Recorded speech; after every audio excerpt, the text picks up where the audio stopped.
to our panel, The Scary Side of Hermione Granger.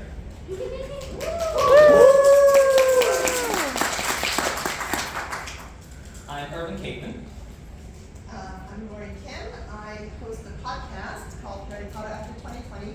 After our panel, we're going to be doing book signings outside, and then you can come take your badge ribbons. And I wrote a book on Snape. And I wrote a book on Dumbledore. Yes. Yeah. Thank you. So, we're going to be signing these books out there by the CONjuration store thing. So if you haven't picked up this book, please come. We will also have business cards because we both run a Harry Potter podcast, Harry Potter After 2020 for Lori, and the Three Broomsticks podcast for myself. So basically, we have a lot of Harry Potter coming at you. But for today, we've said pretty much all we're going to say about Dumbledore and Snape for a while. So we thought we'd talk about one Hermione G. Granger, who has a bit of a scary side. She is. So fandom often celebrates those role model qualities of Hermione. She is brave, she's clever, she's conscientious to a fault. But she has also done things that are questionable or downright terrifying. And we're going to take turns assessing some of the greatest hits of Dark Hermione. There is a content warning. There is mild mention of a sexual assault that we believe did not occur. Spoilers. So the first one is setting Snape on fire. She's 12 years old when she sets a man on fire.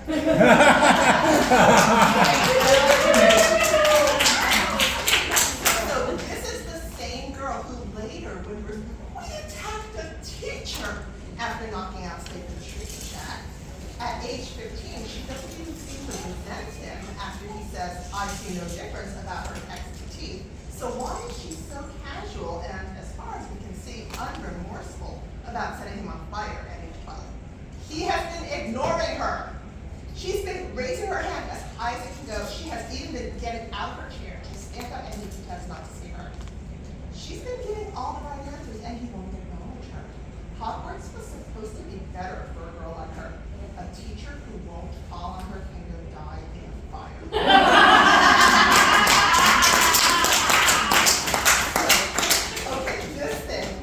Love this thing. I ordered a blue flame. Oh.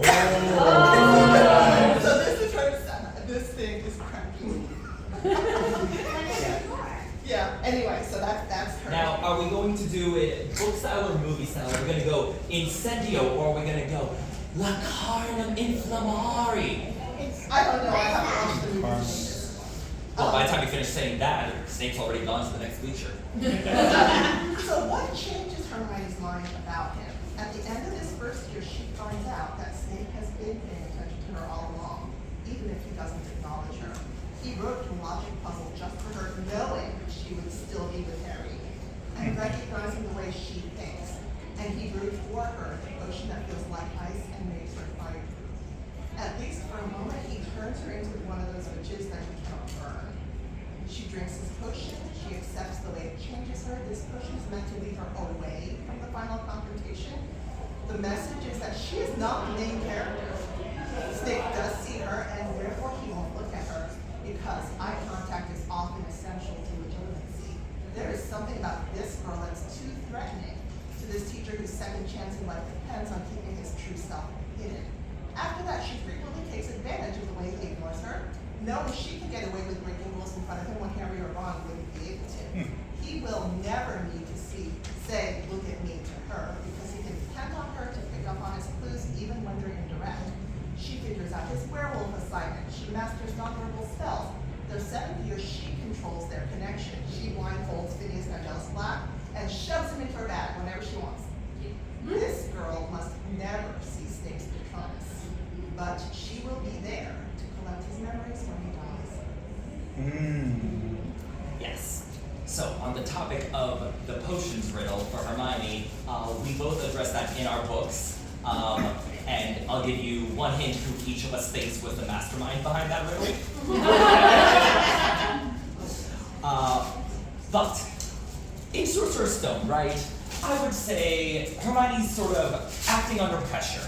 You know, she thinks Snape is trying to kill her best friend, so she sets him on fire, right? Frankly, you know, what would you do to save your best friend?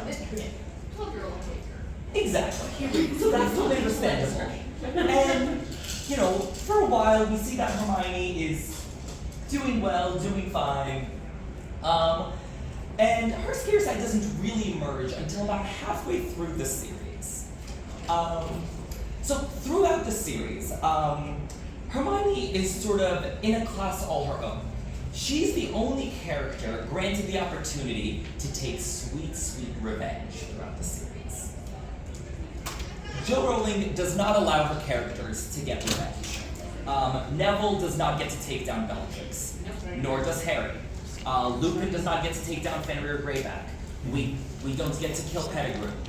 Revenge, not an option for the characters of the Wizarding world, except Hermione Granger. Now, is this a bit of wish fulfillment? We know Jo sees herself in Hermione, and I mean, maybe she just wants a few small petty revenges. Who could blame her?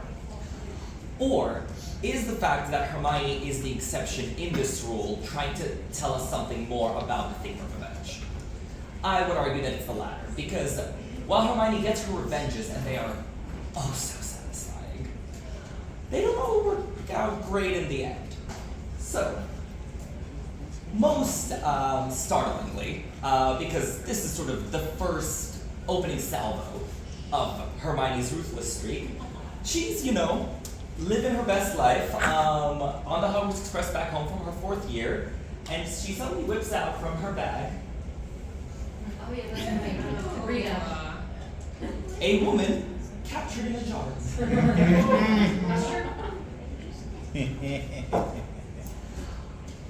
So, Rita and Hermione's enmity goes way back, actually to when Rita targeted Hagrid. As soon as Rita sets her sights on Hermione's friend, Hermione has had it. She confronts Rita outside the 3 broomsticks, and all 15 years old of her says, "You horrible woman." But, you know, it just kind of escalates from there. So Rita writes an article about Harry Potter's secret heartache, and once Hermione Granger starts getting hate mail because of what Rita did, she swears everlasting revenge. Runs off to the library to find out how Rita is eavesdropping. A couple months later, we have our results. Yes. And, I mean, right, give it up for one Hermione Granger. Is this horrible and kind of scary to do to a human person? I mean, sure. Yeah. But also, didn't she have it coming? Yes. She absolutely had it coming. And also, Hermione's nothing if not humane about the whole thing. She punched air holes. Yeah, exactly. Well, she put some nice leaves and twigs in there to make Rita comfortable. And she even says, "I've told her I'll let her out when we get back to London. I've put an unbreakable charm on the jar so she can't transform. And I told her she's to keep her quill to herself for a whole year.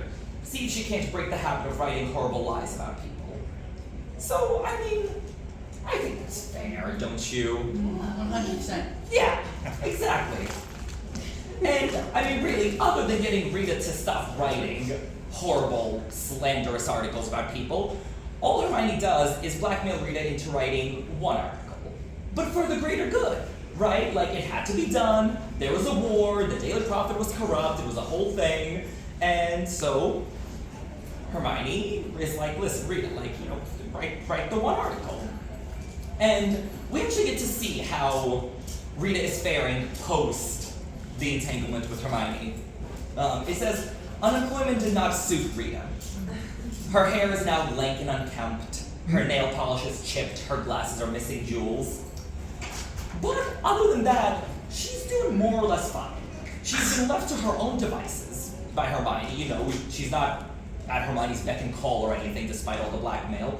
And if Rita Skeeter's sort of return to center stage in Deathly Hallows is anything to go by, her reputation survived very much intact. So it was sort of a 1-year reprieve for Rita Skeeter, is really all Hermione was going for.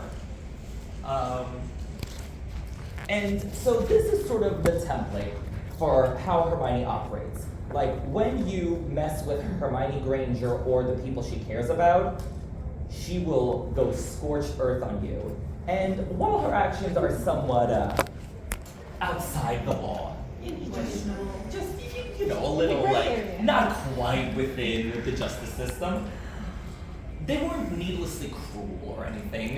They were, you know, useful. I think, you know, if this was all that was written about Hermione Granger's scary side, I think she's a perfectly good person at the end of the day. Deplatforming works. Will be blabbers. Can you talk a little louder, please? So Hermione gets a lot of grief in this fandom for the misguided way she starts SPEW. She takes it upon herself to trick house elves into being freed without their consent. At that point, she had never even spoken to one. Many readers wince at her condescension when she tells Fred and George that house elves only think they're happy because they're uneducated and brainwashed. In Hermione's defense, the aims of SPEW are sound: fair working conditions, political representation, and the right to carry wands. She is every young idealist who reinvents the wheel because she has no mentor. She is right that a major reason she can't find research on health of equality is because the wizards who benefit from that unpaid labor have no motive to examine their privilege. By the end of the series, after she's gotten to know some house elves and other magical beings, her understanding will have caught up a bit to her instincts. Hermione's energy for knitting elf hats is boundless, even after Ron insults her by saying they look more like woolly bladders. Knitting by hand and by magic, she is unstoppable. Like many craftivists, spurred by the urge to knit or weave or paper crane the universe back into wholeness. The other knitters of the series have the same urge as well. Molly Weasley, Hagrid, Dobby, possibly even Dumbledore, although it's not clear whether he knits or simply enjoys incantations such as slip, slip, knit, and bind off and pattern. Knitters are, of course, witches, working spells with our knitting wands. Urban. Yes. Be free! Oh my god, I'm free! Be free! Oh my god, so much Be freedom! free! Be free! So free! I'm so Whether free! you want to be free or not. Be Yes! free! Oh.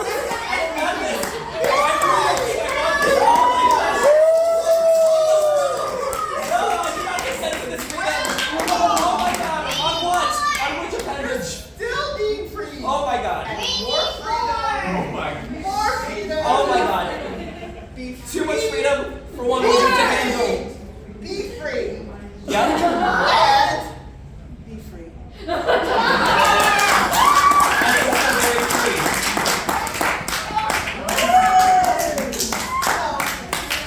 did those hats last month. I will be donating them to a winter hat drive. Yes. Right. So, before we go on, I just think we are going to start a new organization here.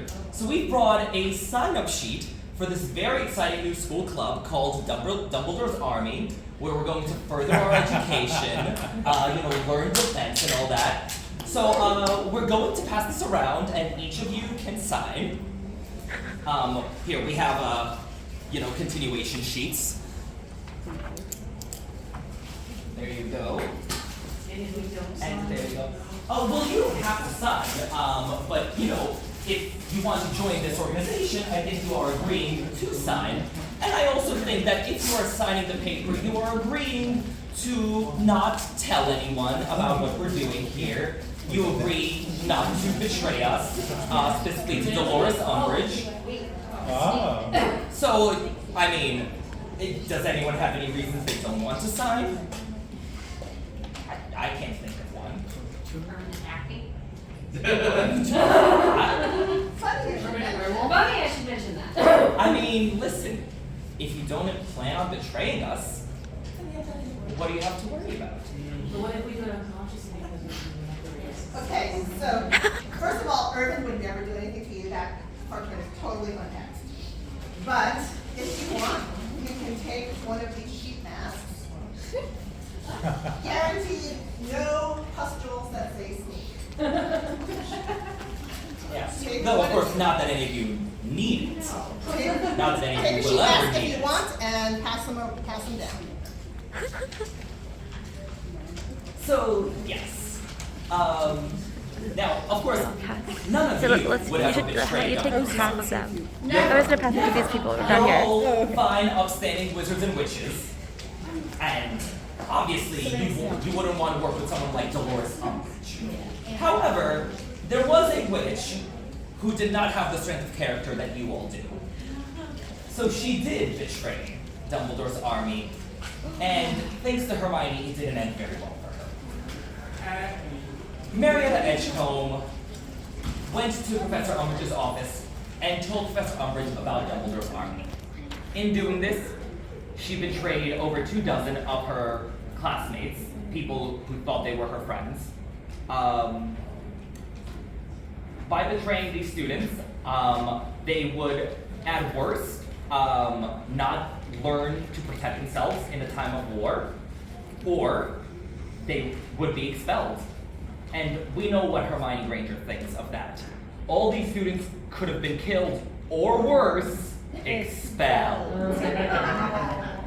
Yeah. These are our priorities. Yes. And so, again, rightfully so, the jinx that Hermione put on Dumbledore's army parchment, which we didn't, but Hermione did, kicks in and spells sneak across Marietta's face. So everyone would know who the traitor was. Now, there has been some vigorous debate on how open this was. Sort of, how much did Hermione declare the fine print? So when Hermione asked all of Dumbledore's army to sign the parchment, which Harry and Ron did first and foremost, so they were all bound by this covenant, Hermione said, if you sign, you're agreeing not to tell Umbridge or anybody else what we're up to. That was clear. Now, the interesting thing about how Hermione is running Dumbledore's army is she's very much lifting strategies from Voldemort, but improving upon them and sort of making them, well, not so dark lordy. So, we'll use a protean charm to communicate, but we'll put it on coins instead of burning it on members' skins. Right. And Hermione has seen what it's like when an organization is ruled by fear, the kind of loyalty that creates. The Death Eaters are loyal to Voldemort because they are afraid of him.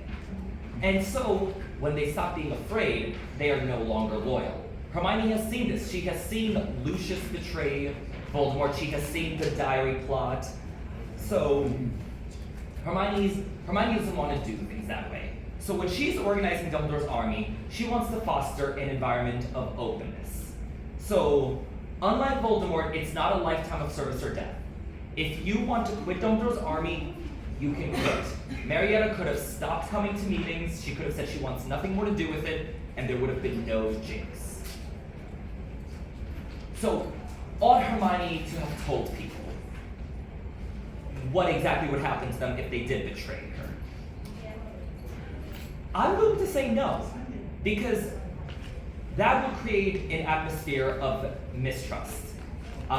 Basically, that would make the loyalty to the group feel coercive. Hermione gives people more credit than that. She thinks that if she is open and trusting with them, they will repay her in kind.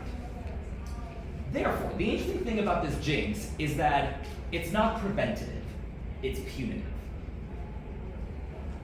Hermione hoped that everything she did would be enough to protect Dumbledore's army from betrayal. However, if the worst did happen, she wants to know who to go after.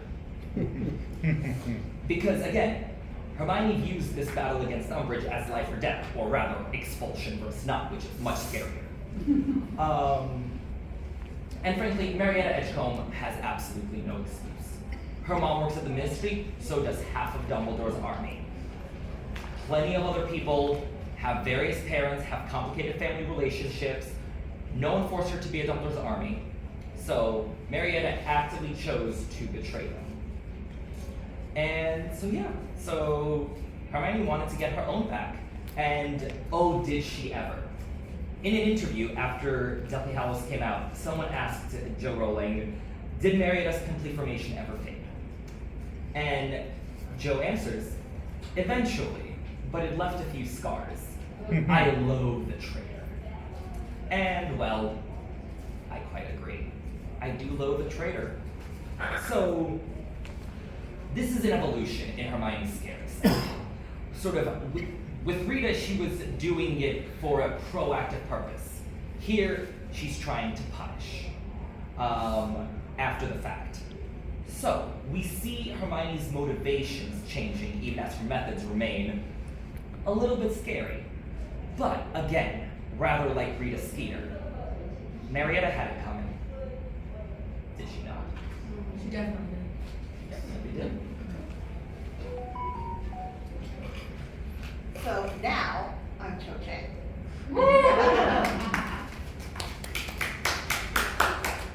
It's been 30 years since I dragged Marietta to the first DA meeting. I knew she didn't want to go. I felt guilty about her spots for a long time, but I finally figured out how to remove them. I started out as spot remover.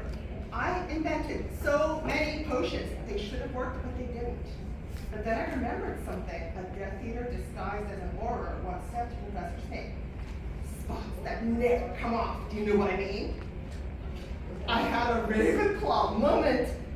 Any change was going to have to come from the inside, not from a topical ointment. How did Hermione's jigs work? What made Marietta's spots appear? I thought about Professor Snape, who did not steal Harry's parents, but sold them out to the person who did, and carried around the regret in his soul, much as he wanted to blame anyone but himself. Much as he talked about Harry's dad being a bully, or Harry being just like him. Once Marietta and I stopped blaming 16-year-old Hermione and started admitting to ourselves what could have happened because of Marietta's actions, her spots cleared up. The only way to get rid of them was remorse. Yeah, she was only 16 at the time. She was a lovely person who made a mistake. Harry was only 16 when he cast the Septum Scepter on Draco. He didn't mean to almost kill Draco. Draco started it. He tried to cast Cruciatus on Harry, but Harry's relief and remorse were absolute when Draco didn't die. And Harry knew he would never be tempted to repeat that mistake. So, yeah, we figured it out, though Hermione is still not our favorite person. All my potions work wasn't wasted either. I now have quite the K-Beauty skincare empire, because it turns out that Essence of Murtlap also works on pimples. Woo! So, sticking with the Marietta Umbridge beat for a minute, we now come to what is perhaps the most controversial of Hermione Granger's actions, and that's because the fandom isn't quite certain what she did. So, if you have been in the fandom for any amount of time and you've gone on the internet, you've probably heard that Umbridge was very likely assaulted by the centaurs. Right? We've all heard this. So, we'd like to debate whether that is true or not. So, for this debate, we have brought all the evidence that she was. So, Umbridge was carried off by the centaurs. Centaurs rape women in Greek mythology. Ergo, Umbridge was raped. Okay, so that's the evidence for. The evidence against? I'm not debating.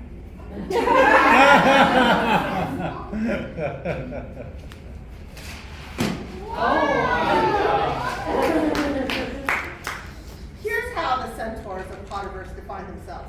An ancient people who will not stand wizard invasions and insults. We do not recognize your laws. We do not acknowledge your superiority.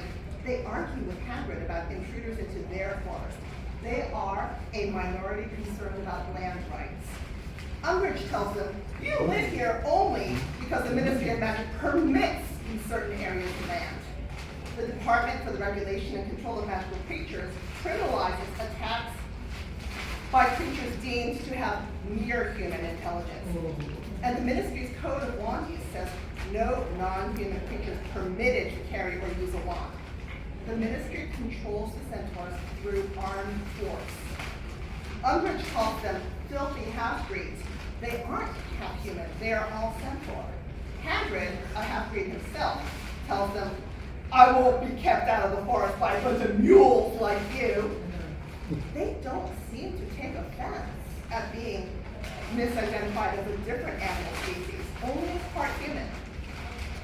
The Ministry of Magic would have classified them as beings, but they insisted on being classified as beasts because they considered themselves a race apart and proud to be so.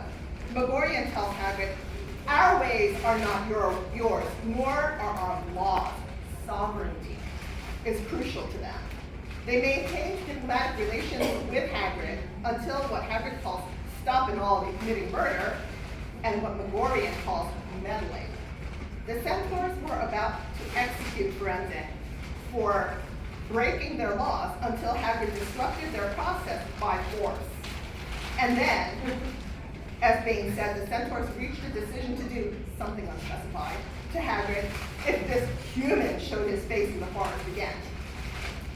The centaurs challenge Umbridge and shoot an arrow in warning, but they don't lay hands on her until she uses her wand to cast incarcerate and stunning spells on them. At that point, Bane grabs her. She drops her wand. Harry reaches for it, but a centaur's hoof breaks it in half. And it is a good thing Harry didn't reach it. The centaurs don't attack Harry and Hermione for two reasons. They're not yet adults, and as the narration tells us repeatedly, they are wandless. Walking into the forest without wands seems to him to be more foolish than anything they had done so far this evening. Even so, when the centaurs realized Hermione would hope they would drive away Umbridge for her, hoped to exploit them, in other words, one centaur declared they can join the woman, and Harry and Hermione might have been in danger if Rob had not intervened. The book doesn't say exactly what the centaurs did or planned to do to Umbridge.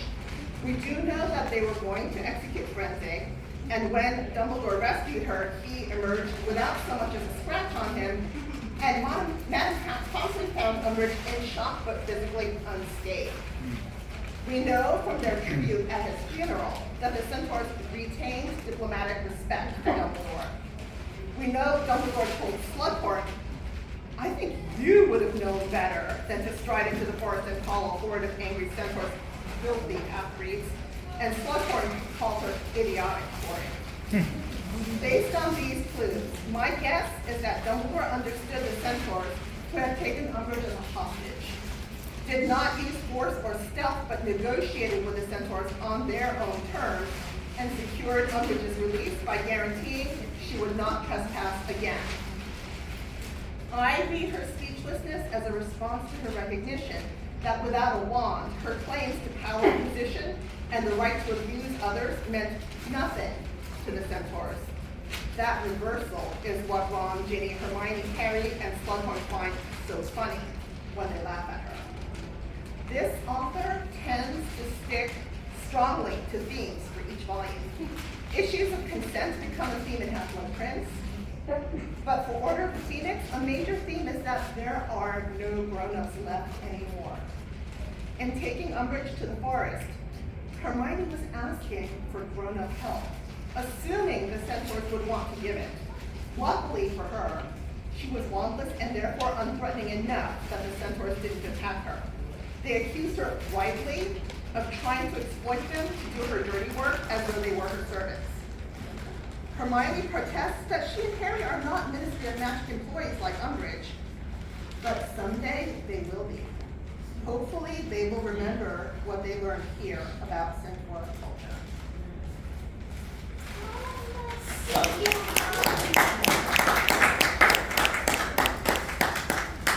An excellent summary, but I hear you saying, but what about Greek mythology? So, the thing is, while the portrayal of centaurs as the brutish rapists of Greek mythology is one that pervades sort of the canon, if you will, there is also another archetype. The template for the centaurs of Joe Rowling's Wizarding World is Chiron, also from Greek mythology, the wise mentor who's skilled at archery, astrology, divination. The solemn and serious centaurs who are interested in matters beyond whatever's going on that day. Chiron has been used throughout Western literature, famously by C.S. Lewis in his Narnia books, so that is the archetype that Joe Rowling is working off of. Joe centaurs attack only when seriously provoked, thereby defying the stereotype of marauding rapists. If sexual violence were in character for the centaurs, it would have come up. We see so much anti-centaur bigotry, not least from Umbridge herself. If there were even an inkling that this is a thing in Joe's Wizarding World, even if it's a reputation, even if, as the online articles say, Hermione's read her Greek myths, Umbridge would have used that to stop Firenze being hired. The fact that it never comes up in Order of the Phoenix is fairly strong evidence of absence. And frankly, there are plenty of other explanations for Umbridge's trauma, mainly the fact that a sadistic and bigoted woman was completely without control. And also, while Umbridge is portrayed as traumatized, she is portrayed as physically uninjured. Now, if we were to picture a centaur, if we have seen a Harry Potter sequel, I think we can assume that Umbridge would not be physically uninjured. Oh my god. If that had indeed happened.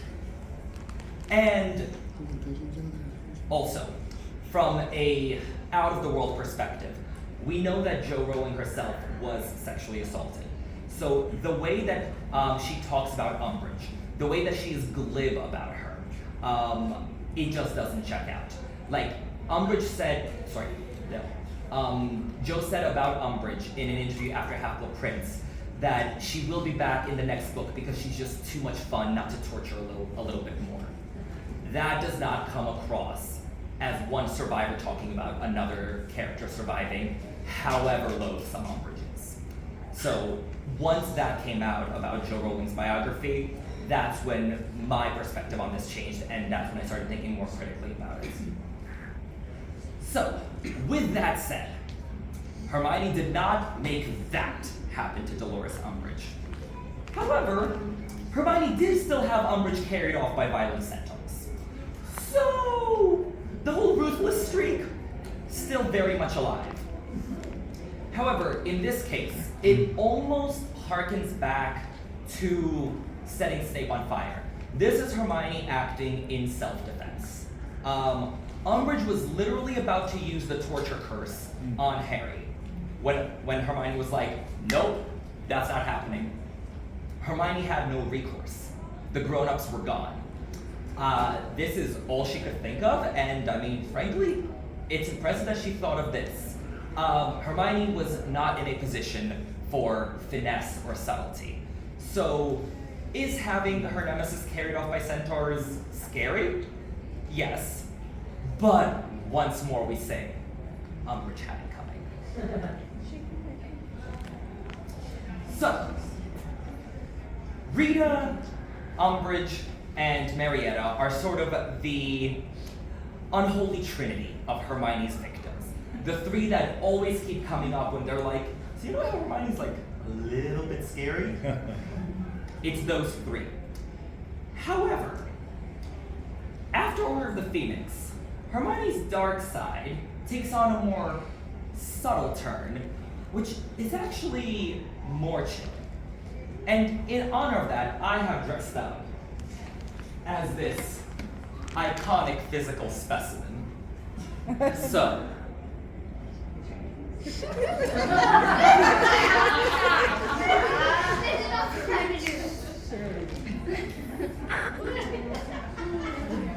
the one, the only, Cormac McLaggen.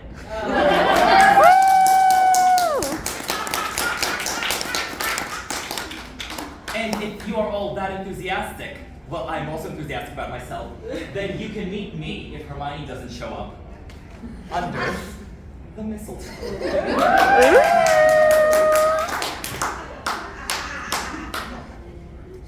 So, Cormac McLaggen does nothing to Hermione. He does not write slanderous articles about her. He does not betray her to a sadistic professor.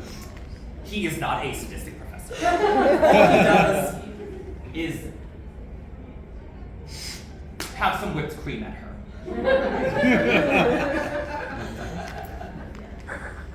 However,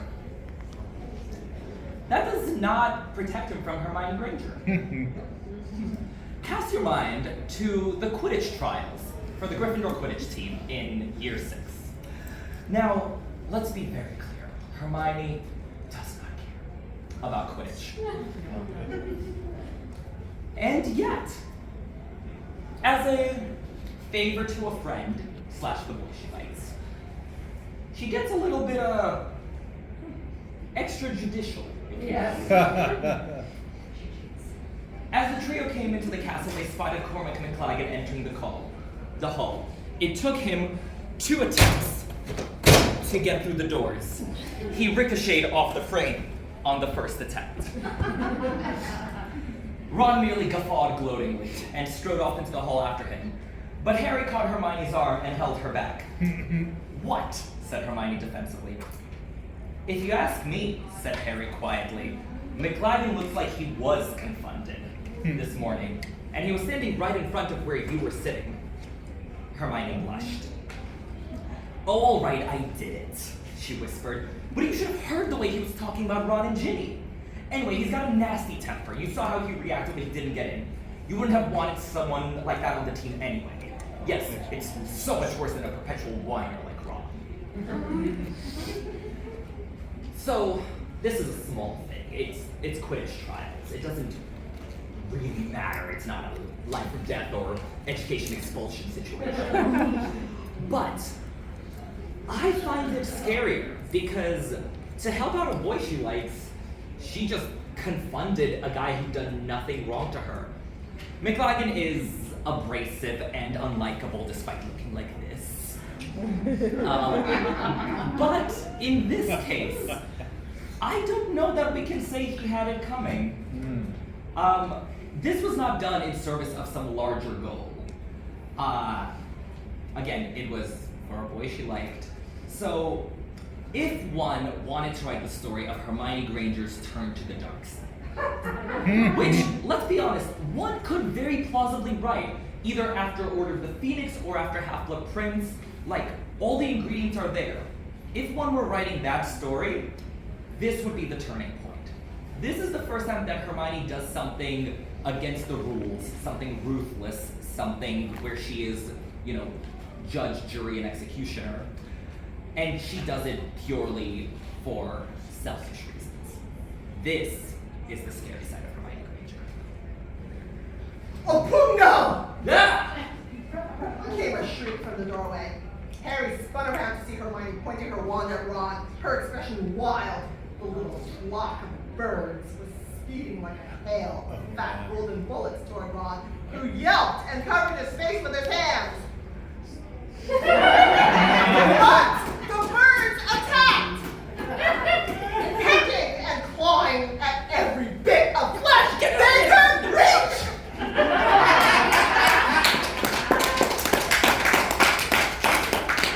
Ron is 17 by the time Ron is dating Lavender. Her male best friends aren't adults yet, but she is. She's finally found a way to stop the boys from copying her work. Nonverbal spells. She can conjure birds. She's taking seriously that she's going to have to learn wartime survival skills, not only to save her skin, but Harry's and Ron's as well. She knows better than to beg for romantic attention from her crush, but she's terribly hurt. And do you really want to be the bumbling teenage boy who hurts a witch this powerful by dating her roommate? No. They should all be grateful Hermione has such strong principles. She never took out her jealousy on Lavender, and she never sent anything at Ron after those little yellow birds. We all know it could have been worse. The only thing limiting Hermione was her own self-restraint. What's scary about Hermione here is not anything she did, just the awareness of how much power she's holding in check.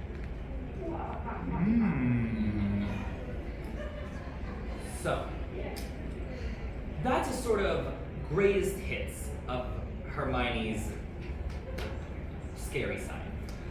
The only thing that stops Hermione Granger from being a villain is her motives. Her motives are good even if her methods are not. All of the ruthless things that she does, with the exception of, when she loses her head over a boy, which she was 17. But other than that, all the things she does is to try to make the world a better place.